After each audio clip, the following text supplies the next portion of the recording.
when you have the sensation that is typical of like a twin flame connection like that, like you can feel something soft and comforting in the space, and maybe not necessarily the space physically between you, but somewhere in the space you can feel that connection with them.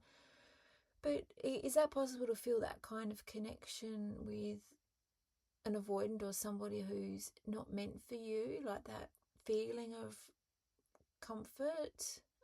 Also, I feel like it's the same kind of feeling of that comforting space with a soulmate connection, but then a soulmate connection is different in that it doesn't have the intense triggers. So how do you differentiate the space feeling for the warmth, space, comforting feeling for any of those three options, the soulmate, the twin flame, or the say a karmic or just a normal relationship that's not going well? Yeah, that's such an interesting and really nuanced question.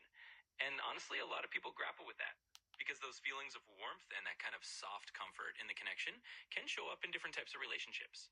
So, with a twin flame, a lot of times people say there's that deep sense of familiarity and that intensity. And yes, you can feel this almost energetic bond, even if you're not physically together. But you're right that sometimes that same feeling of warmth or comfort can appear in a soulmate connection, or even in a relationship that might not be a twin flame, but is still very meaningful. The difference often is in the nature of the triggers and the growth. With a soulmate, you might feel that comfort without as much of the intense push-pull.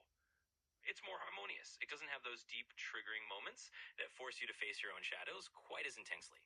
Whereas a twin flame connection usually comes with that comfort, but also with really strong triggers that push you both to grow. And if it's an avoidant or just another kind of relationship, that warmth might still be there, but you might notice that it doesn't come with that same kind of mirrored personal transformation. It might just be a comforting relationship that has its own dynamics. So a lot of it is about the pattern of growth and the nature of the triggers. And at the end of the day, it's really about what the relationship's teaching you and how it feels to you personally.